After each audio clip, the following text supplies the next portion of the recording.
तो बच्चों आज मैंने बताया आपको ये इलेक्ट्रोकेमिस्ट्री की वीडियो 3 है।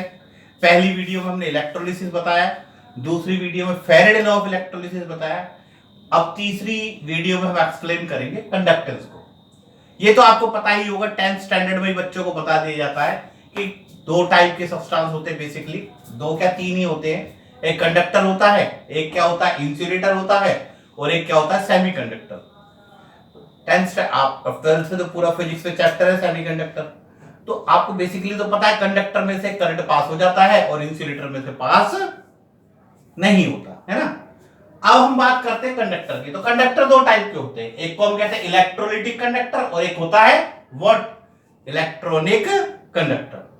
अब आपको पता होना चाहिए इलेक्ट्रोलिटिक कंडक्टर क्या होता है और इलेक्ट्रॉनिक कंडक्टर क्या होता है। इलेक्ट्रोलिटिक कंडक्टर क्या होता है, they conduct electricity bye dissociate their self into cation and anion. अब इलेक्ट्रोलाइट कंडक्टर में क्या होता है, पहले इलेक्ट्रोलाइटिक कंडक्टर अपने आप को डिसोसिएट करते हैं कैटायन और एनायन में, तब करंट का फ्लो होगा। लेकिन इलेक्ट्रॉनिक कंडक्टर में ऐसा नहीं होता, उसमें कोई डिसोसिएशन नहीं होता, उसमें डायरेक्ट फ्लो ऑफ इलेक्ट्रॉन होता है। यहाँ पे कैटायन एनायन बनते हैं और कैटायन एनायन ही इलेक्ट्रिसिटी को कंडक्ट करते हैं। यहाँ पर ऐसा नहीं होता। यहाँ पे चार्ज कैरियर क्या होते हैं, कैटायन एनायन। यहाँ चार्ज कैरियर क्या होते हैं, इलेक्ट्रॉन। चार्ज कैरियर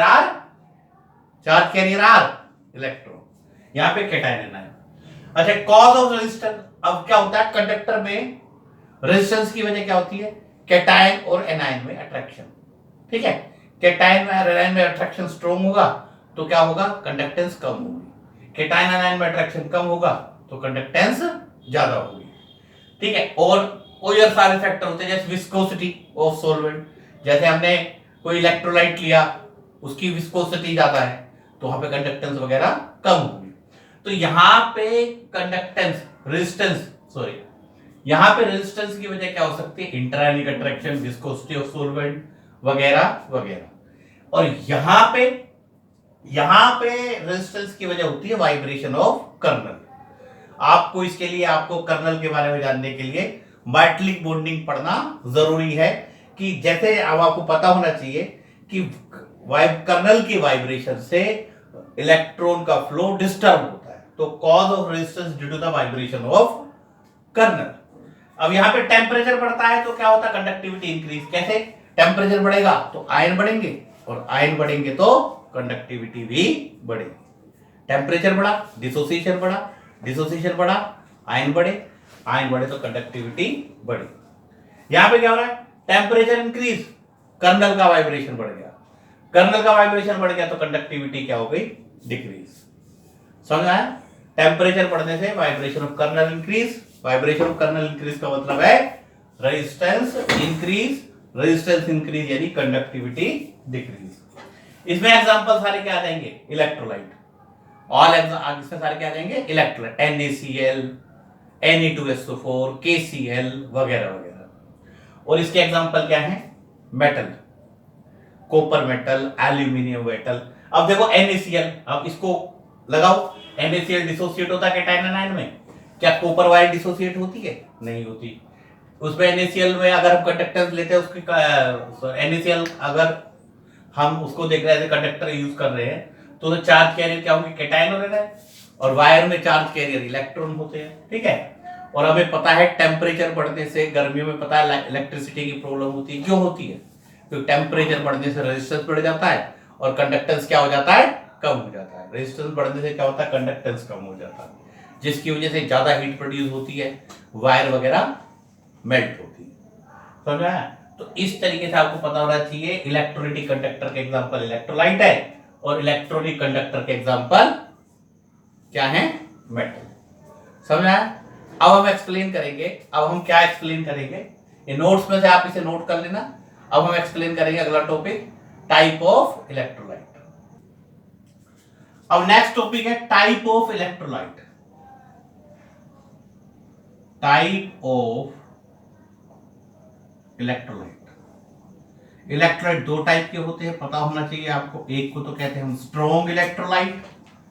क्या कहते हैं, स्ट्रॉन्ग इलेक्ट्रोलाइट। क्या होती है strong electrolyte, they fully dissociate into cation and anion. They fully dissociate into cation and anion.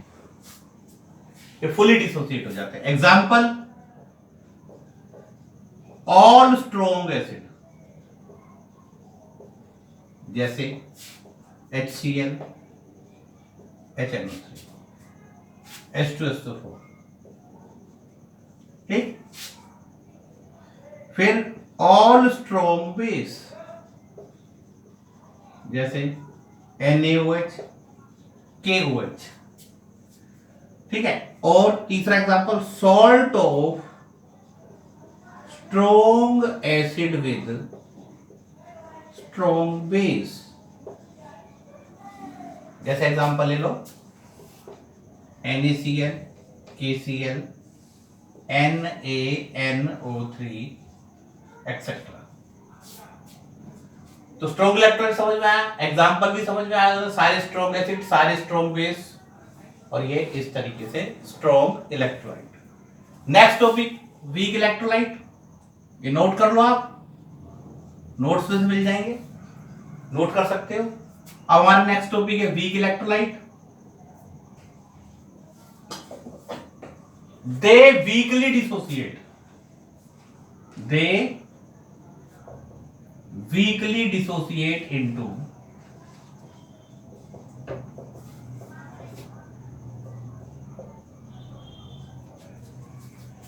cation and anion. They weakly dissociate into cation and anion. इसमें example क्या आ जाएंगे, all weak acid, all weak base, all weak acid. Weak acid जैसे H2CO3, CH3COOH, HCN, H2S etcetera. Weak base जैसे NH4OH, C6H5, NH2. अब salt of weak acid with weak base जैसे CH3 COONH4 और NH4 Cl etcetera. तो ये strong electrolyte हो गए, ये वीक इलेक्ट्रोलाइट हो गए.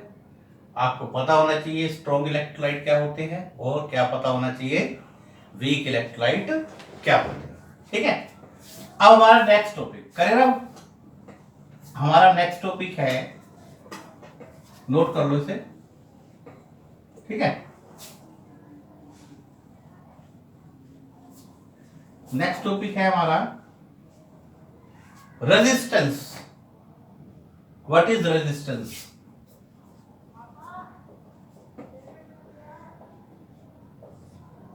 ठीक है.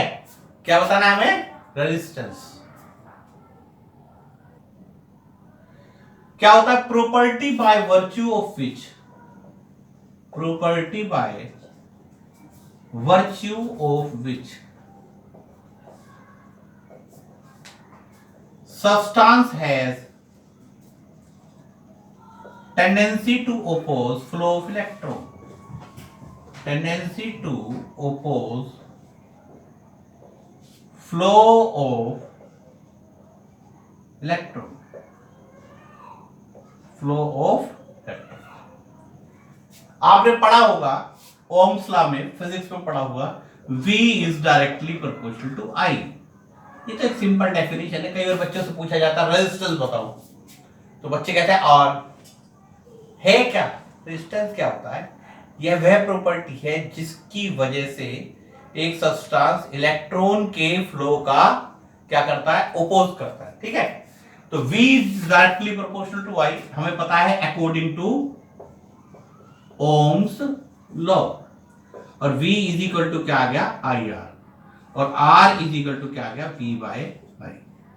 और यूनिट ऑफ R क्या होती है? Unit of R is ohm. Experimentally it is find out that, experimentally, या मैं इसकी जगह लिख दे रहा हूं, आप इसे नोट कर लो. ओम्स लॉ ये पता ही है आपको, है. यहां पे हम एक्सप्लेन कर देते हैं। Experimentally it is find out that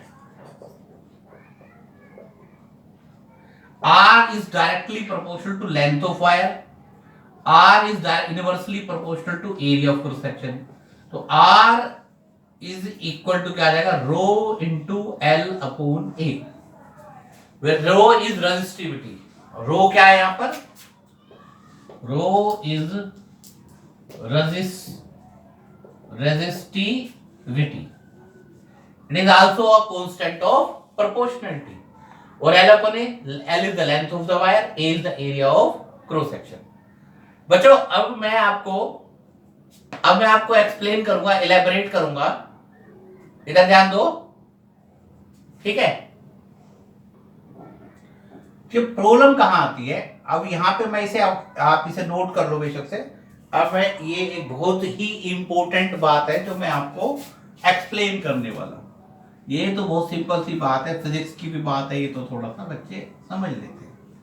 तो इंपॉर्टेंट है, हम लिखते हैं R is equal to row into L upon A. Row को बताते हैं रेजिस्टिविटी, मैंने ही बताया रेजिस्टिविटी, ठीक है, कांस्टेंट ऑफ प्रोपोर्शनलिटी। और एल अपॉन ए के बारे में कहते हैं सेल कांस्टेंट। अब मुझे आज तक ये नहीं समझ में आया, बच्चों को आज तक मुझे तो खैर आगे समझ में, बच्चों को कभी ये नहीं समझ में आता, एक इक्वेशन है R is equal to row into L upon A, ये भी कांस्टेंट है, ये भी कांस्टेंट है, तो ऐसे कैसे हो सकता है भाई। तो ये कंसेप्ट्स को क्लियर करने की बात है। ये कब कांस्टेंट होता है, जब हम किसी वायर की कंडक्टिविटी की बात करते हैं, और ये कब कांस्टेंट होता है, जब हम किसी इलेक्ट्रोलाइट की कंडक्टिविटी के बारे में बात करते हैं। हमने ले लिया एक इलेक्ट्रोलाइट NaCl है, उसका एक सोल्यूशन बनाया, तो सोल्यूशन को हम एक सेल में रखते हैं, एक टेस्ट ट्यूब होती है छोटी सी, उसमें रखते हैं। तो L क्या है, उस टेस्ट ट्यूब की length, right, A area of cross section, तो ये L अपॉन A वो होता है, समझ आया। और लेकिन जब हम वायर की बात करते हैं, हालांकि केमिस्ट्री में हम वायर की कंडक्टिविटी रेजिस्टेंस वगैरह नहीं निकालते, केमिस्ट्री किससे कंसर्न है, ओनली इलेक्ट्रोलाइटिक कंडक्टर से।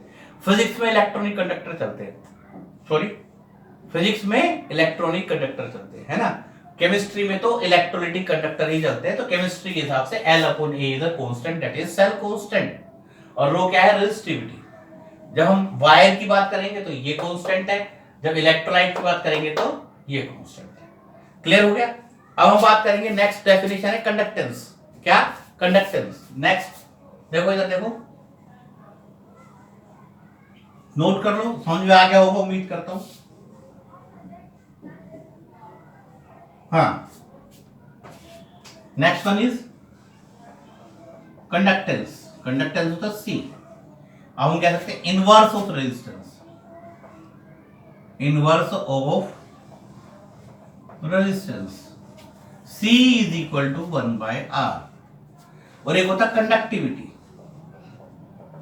जिसे हम कहते हैं स्पेसिफिक कंडक्टिविटी भी, स्पेसिफिक कंडक्टिविटी कापा के, इस टाइप से होता है। Inverse of resistivity, inverse of resistivity हमें अभी आपने पढ़ा, मैंने आपको बताया row is R is equal to row into L upon A, R की जगह 1/C, रो की जगह 1 कापा इंटू सेल कांस्टेंट। और cell constant K is equal to kappa is equal to C into cell constant. और कई बार क्या होता है, रेजिस्टेंस और K में ये स्पेसिफिक कंडक्टिविटी में रिलेशन पूछ लेते हैं, तो C की जगह हम क्या कर देंगे 1/R, तो सेल कांस्टेंट क्या आ जाएगा KR, ठीक है, क्या आ जाएगा K इंटू R, कापा K इंटू R, ठीक है। तो अब हम बात कर रहे थे स्पेसिफिक कंडक्टिविटी K, इधर करो, इधर देखो, ध्यान दो, K इज इक्वल टू क्या आया था, C into cell constant. Cell constant का मतलब क्या है, बताइए आपको, L upon A. L upon A क्या है, जो मैंने बताया था, हम इलेक्ट्रोलाइट को एक टेस्ट ट्यूब होती है उसमें लेते हैं, उस टेस्ट ट्यूब की लेंथ है और area of cross section A, area of cross section. अगर सपोज करो हम कह रहे हैं इस टेस्ट ट्यूब में, इस सेल में की लेंथ 1 सेंटीमीटर है, लेंथ कितनी है 1 सेंटीमीटर, और एरिया ऑफ क्रॉस सेक्शन कितना है 1 सेंटीमीटर स्क्वायर। भाई लेंथ ले ली हमने 1 सेंटीमीटर, एरिया कितना हो जाएगा 1 सेंटीमीटर स्क्वायर, तो उसका वॉल्यूम कितना हो जाएगा 1 सेंटीमीटर क्यूब। अगर वॉल्यूम 1 सेंटीमीटर क्यूब है, अगर वॉल्यूम क्या है 1 सेंटीमीटर क्यूब, तो स्पेसिफिक कंडक्टिविटी कंडक्टेंस के बराबर होगी। स्पेसिफिक कंडक्टिविटी किसके बराबर होगी, कंडक्टेंस के। आ रहा है समझ में? तो स्पेसिफिक कंडक्टिविटी या कंडक्टिविटी, एक तो एक बात ध्यान रखना, कंफ्यूज मत होना, स्पेसिफिक कंडक्टिविटी और कंडक्टिविटी एक ही बात है। तो स्पेसिफिक कंडक्टिविटी की जो मोस्ट इंपोर्टेंट डेफिनेशन क्या है, specific conductivity is equal to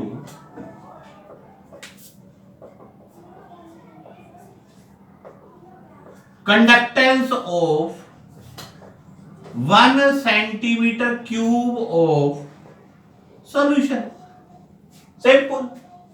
specific conductivity is equal to what, यानी कि अगर सॉल्यूशन का वॉल्यूम 1 सेंटीमीटर क्यूब है तो जो उसकी कंडक्टेंस है वही उसकी कंडक्टिविटी है। K is equal to C। Specific conductivity is equal to conductance of 1 centimetre cube of solution. Clear हो गया? तो ये स्पेसिफिक कंडक्टिविटी हो गया। उसके बाद हमारे नेक्स्ट टॉपिक है वो है molar conductivity. What actually is molar conductivity, ध्यान दो इधर। मोलर कंडक्टिविटी क्या होती है, फिर इसके हम इसके न्यूमेरिकल्स वगैरह करेंगे। You see the numericals, right. Molar conductivity,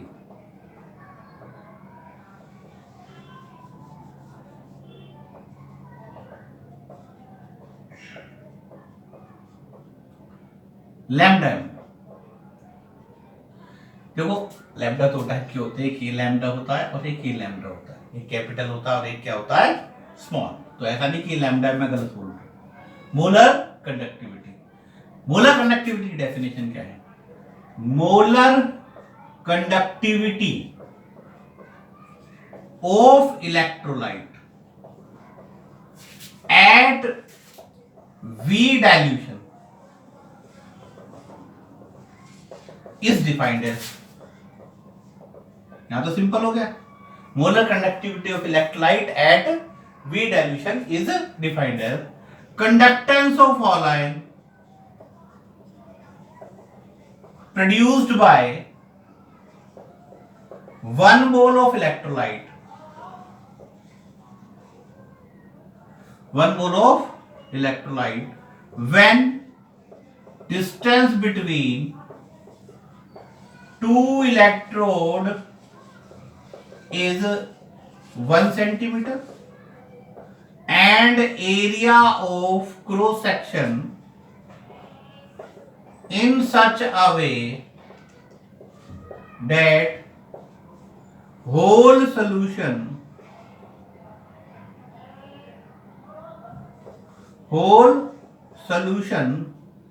come in between the in such a way that whole solution come in between the electrode.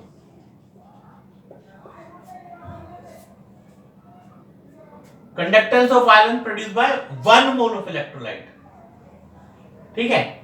अब तो lambda M is conductance, lambda M is equal to क्या हो जाता है K into V। V क्या है, V is volume of solution containing 1 mole of electrolyte. ये बात समझ लो थोड़ा सा पहले। Molar conductivity of electrolyte at V dilution is defined as conductance of ion produced by 1 mole of electrolyte. समझ रहे ना? When the distance between two electrode is 1 centimeter and the area of cross section in such a way that whole solution come in between the electrode। देखो ये definition तो थोड़ी सी याद करनी पड़ेगी। यहाँ पे ये मैंने ले लिया 1 मोल ऑफ इलेक्ट्रोलाइट, तो V क्या है, हमने वो वॉल्यूम लिया है यहाँ पर जिसमें कितना है 1 मोल ऑफ इलेक्ट्रोलाइट है। अच्छा, मोलैरिटी का मतलब क्या होता है, आपको पता होना चाहिए। मोलैरिटी क्या होता है? मोलैरिटी का मतलब होता है m mole present in 1000 ml। Molarity का मतलब क्या है? m mole present in m mole present in 1000 ml of solution. तो 1 मोल कितने में आ जाएंगे? 1000 बाय m। और v क्या है? v वो वॉल्यूम है जिसमें 1 मोल ऑफ इलेक्ट्रोलाइट है। v क्या है? क्या है v? v is the volume of solution containing 1 mole of electrolyte. और ये क्या है? ये भी वो वॉल्यूम है जिसमें कितने हैं? 1 मोल ऑफ इलेक्ट्रोलाइट। तो v की जगह हम क्या रख सकते हैं? Lambda m is equal to आ जाएगा k into 1000 by m, where lambda m is molar conductivity, this is kappa, that is specific conductivity or conductivity into 1000 by m। आगे समझ में? तो ये मोलर कंडक्टिविटी हो गया। हमारा नेक्स्ट टॉपिक है क्या? Effect of dilution. क्या है? Effect of dilution. नेक्स्ट है effect of dilution. Effect of dilution on conductance, conductivity and molar conductivity। ठीक है। डाइल्यूशन का मतलब क्या है? पानी ऐड करने से। पानी ऐड करने से कंडक्टेंस पे क्या फर्क पड़ेगा? पर कंडक्टेंस की बात करें, पहले हम कंडक्टेंस की बात कर लेते हैं। पानी डालने से क्या होगा? एज डाइल्यूशन इंक्रीज, क्या हुआ? मूवमेंट ऑफ आयन बढ़ जाएंगे। फिर पानी ज्यादा होगा तो आयन का मूवमेंट बढ़ गया, आयन का मूवमेंट बढ़ गया तो कंडक्टेंस भी बढ़ गया। As dilution increase, movement of ion increase, conductance increase. अब मोलर कंडक्टिविटी को भी देख लेते हैं। मोलर कंडक्टिविटी क्या होता है? k into 1000 by m। पानी डालने से हमें पता मोलैरिटी कम होगी। पानी डालने से क्या होगा? मोलैरिटी कम होगी, और मोलैरिटी कम होगी तो मोलर कंडक्टिविटी क्या होगी? बढ़ जाएगी। समझा? As dilution increase,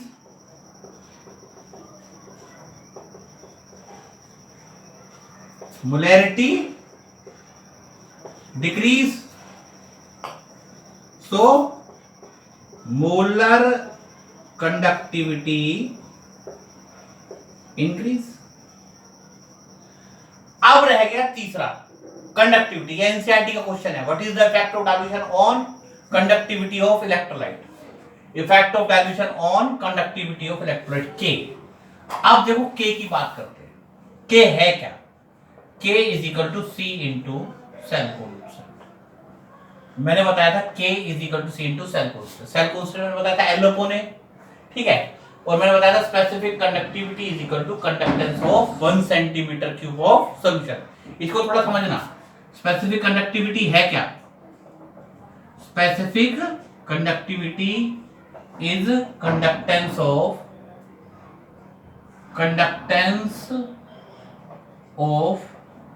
1 centimetre cube of solution. अब होता क्या है? अब देखो, इसको थोड़ा डीपली समझो कि ये एक सपोज करो सॉल्यूशन में इसमें NaCl है सपोज करो। हमने इसमें से 1 सेंटीमीटर क्यूब सॉल्यूशन ले ली और उसकी कंडक्टेंस देखी, उसकी कंडक्टिविटी निकाली, ठीक है, निकाल ली। अब हमने इसमें पानी डाल दिया, फिर 1 सेंटीमीटर क्यूब सॉल्यूशन लिया। पानी डालने के बाद, पानी डालने से पहले जो 1 सेंटीमीटर क्यूब सॉल्यूशन लिया था उसमें आयन ज्यादा थे। पानी डालने के बाद जो 1 सेंटीमीटर क्यूब सॉल्यूशन लिया है उसमें आयन क्या है? कम। आया तो? पानी डालने से पहले जो 1 सेंटीमीटर क्यूब लिया था, जैसे आपको एक एग्जांपल के साथ बताते हैं। इसमें नमक था, हमने 1 बूंद नमक चखा, हमने नमक था पानी में, हमने 1 ड्रॉप पानी का चखा तो बेसिकली नमकीन लगेगा। हमने पानी डाल दिया, पानी डालने के बाद चखेंगे तो क्या होगा? कम नमकीन लगेगा, क्यों कम नमकीन लगेगा? क्योंकि एक ड्रॉप में नमक, सॉल्ट है, नमक है, उसके आयन कम हो गए। पानी डालने से पहले 1 सेंटीमीटर क्यूब में ज्यादा आयन थे, ज्यादा आयन थे तो कंडक्टेंस ज्यादा, कंडक्टेंस ज्यादा तो कंडक्टिविटी ज्यादा। पानी डालने के बाद 1 सेंटीमीटर क्यूब में क्या हुआ? आयन कम हुए, आयन कम तो कंडक्टेंस कम, और कंडक्टेंस कम तो कंडक्टिविटी कम। क्योंकि स्पेसिफिक कंडक्टिविटी क्या होती है? Conductance of 1 centimetre of cube of solution. देखो कंडक्टेंस तो बढ़ता है, लेकिन 1 सेंटीमीटर क्यूब का कंडक्टेंस कम हो जाता है। समझ आया?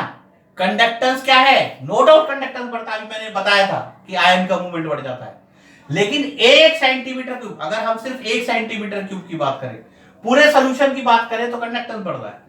लेकिन अगर 1 सेंटीमीटर क्यूब सोल्यूशन ले लेते हैं तो उसका कंडक्टेंस कम हो जाता है। क्यों कम हो जाता है? क्योंकि उसमें आयन कम, क्योंकि उसमें आयन कम। तो हम क्या कहेंगे? As dilution increase number of ion present in 1 centimetre cube of solution decrease. 1 centimetre cube of solution what? Decrease.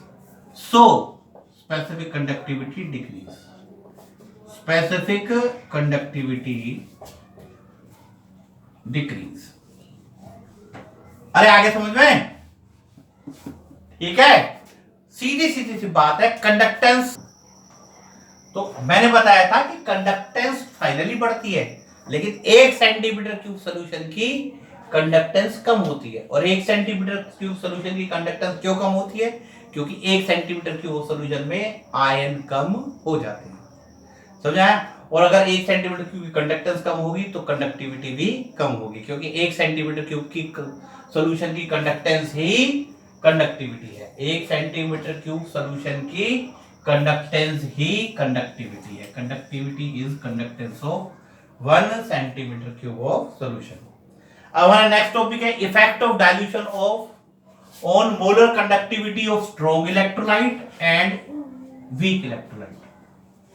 Effect of dilution on molar conductivity of, अब हम करेंगे effect of dilution.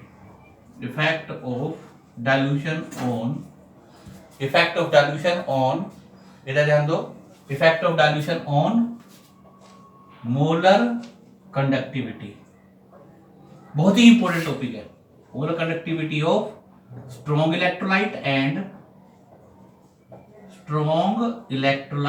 And weak electrolyte. ठीक है, पहले हम किसका लेके चलेंगे? Strong electrolyte. स्ट्रॉन्ग इलेक्ट्रोलाइट के केस में क्या होता है? हम लिखेंगे ये ग्राफ है, लैम्डा एम, यह √c यानी कंसेंट्रेशन। लैम्डा एम और क्या है? मोलर कंडक्टिविटी है, यहाँ पे क्या है? √c। तो जो ग्राफ है ये हमें पता है पानी डालने से कंसेंट्रेशन कम होगी। पानी डालने से पहले सपोज करो ये कंसेंट्रेशन थी, ये वाली कंसेंट्रेशन थी, मोलर कंडक्टिविटी सपोज करो ये थी, पानी डाल कंसेंट्रेशन कम हो गई तो मोलर कंडक्टिविटी ये हो गई, फिर और डाला और कम हो गई, √c और ले रहे, तो जो ग्राफ है कुछ इस तरीके से। Molar conductivity of strong electrolyte with dilution is given by lambda mc is equal to lambda m naught minus a √c। इसे कहते हैं डिबे हकल ओंसगर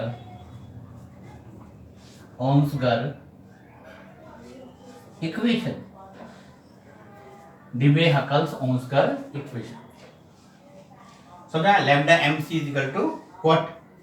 लैम्डा एमसी क्या? Molar conductivity at C concentration, lambda M naught molar conductivity at infinite dilution, A क्या है? Constant है, √c that is concentration. तो आप graph देख के थोड़ा सा रीड करो, क्या पता लग रहा है कि आप पानी डाल रहे हो, कंसेंट्रेशन कम हो रही है, कंसेंट्रेशन कम होने से मोलर कंडक्टिविटी बढ़ तो रही है, स्लाइटली बढ़ रही है। क्या हो रहा है? स्लाइटली बढ़ रही है। तो हम क्या कह सकते हैं? एज पहले कहते हैं molar conductivity of strong electrolyte is given by, पहले ये लाइन आएगी, molar conductivity of strong electrolyte is given by Debye Huckel ओस्कर इक्वेशन। फिर दूसरी बात आएगी, as dilution increase molar conductivity slightly increase. Molar कंडक्टिविटी क्या हो रही है? Slightly increase. This is due to decrease in inter ionic attraction.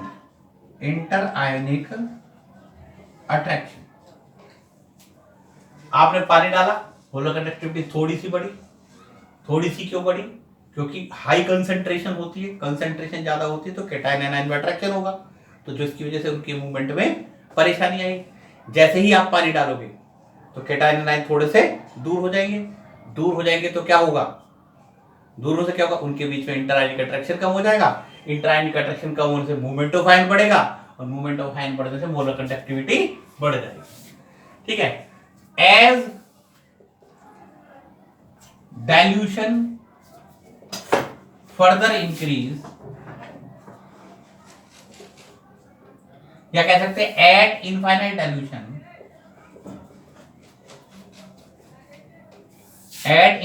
Dilution, molar conductivity become constant. Molar conductivity become what? Constant. Because number of ion become constant. Number of ion become